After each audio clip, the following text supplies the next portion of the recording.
What if you receive your first salary after 3.5 months? Hi, this is Supriya. I am working as a government educator in Bihar. सबसे पहले salary generate करने के लिए आपको बनाना पड़ता है प्रान नंबर। प्रान नंबर बनने के बाद आपका HRMS ऑन बोर्ड होता है। मेरे 25 जुलाई को प्रान जनरेट हो गया था और HRMS बनते बनते 30 जुलाई को बन गया था। लेकिन हम लोग को पता चला था कि HRMS ऑन बोर्ड होने के बाद आपके 7 डेज में सैलरी आ जाएगी। तो इसके अकॉर्डिंग मेरी 30 जुलाई को आई तो 7 तक उसको सैलरी आ जानी चाहिए, पर ऐसा नहीं हुआ। हमारी सैलरी पेंडिंग में चली गई। ट्रेजरी बिल में कुछ इशू आ गया जिसके वजह से हमारा सैलरी टाइम पे नहीं आया। मेरी सैलरी आई 15 मई को, मैंने ज्वाइन किया था और मेरी सैलरी आई 15 सितंबर को, लाइक ऑलमोस्ट 4 मंथ, और बट मेरी सैलरी आई 3.5 मंथ्स की। अकॉर्डिंगली ऐसा हुआ। फिर हमारी 28 सितंबर को दूसरी सैलरी आई जो कि पूरे सितंबर मंथ की थी, क्योंकि दुर्गा पूजा था, फेस्टिविटीज थी, तो हमारा सैलरी कुछ टाइम पहले आ गया। तो अब मैं बताती हूँ कि मेरी सैलरी ब्रेकडाउन क्या है। हमारी सैलरी ब्रेकडाउन के लिए सबसे पहले जो 6 to 8 के मैथमेटिक्स टीचर होते हैं, मिडिल स्कूल टीचर होते हैं, उनका ग्रेड पे होता है 2800 पे। जो बेसिक पे है वो 28,000 होती है, जिसमें 53% का डीए लगता है। उसमें HRMS लगता है 5 to 8% अकॉर्डिंग टू रूरल और अर्बन एरियाज। तो मेरे 6% है, उसके अकॉर्डिंग HRA कैलकुलेट करना है। सारा ये कैलकुलेशन यहाँ पे स्क्रीन पे मेंशन कर दूंगी।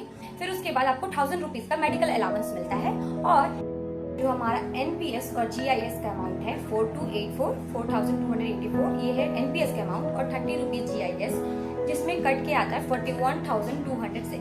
But this is not the actual amount, आती है 41,010, और कुछ PF एंड ऑल कटने के बाद इतनी सैलरी हमारी इन हैंड मिलती है।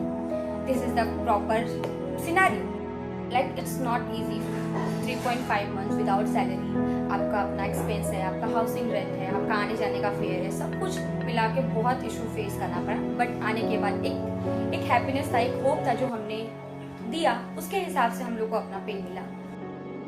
This is the breakdown of middle school teacher for 6 to 8। PRT के लिए आपको जानना है या फिर आपको हायर TGT के लिए जानना है तो उसको मैं डिस्क्रिप्शन में ऐड करूँगी। एक्चुअली हम लोग सबको लगता है अगर हम लोग कोई डिपार्टमेंट ज्वाइन कर रहे हैं तो हमारी सैलरी पर मंथ आ जाएगी, but this is not the situation, this is not the scenario. And thank you for watching this video. अगर आपको इससे रिलेटेड कुछ और इन्फॉर्मेशन चाहिए तो आप कमेंट सेक्शन में बता सकते हैं, हम इसके अकॉर्डिंग वीडियो बना देंगे। Thank you for watching, bye. चलो आपको मैं कुछ पिक्चर्स शेयर करती हूँ जो मैंने स्कूल में एक्सपीरियंस किए। The immense love I receive, the journey I share, I really love that, I love the teaching job. हाँ, कुछ दिक्कतें आई पर ये जर्नी बहुत ही अच्छी प्यारी है और रहेगी हमेशा। Actually this job is really special for me because I discover my self.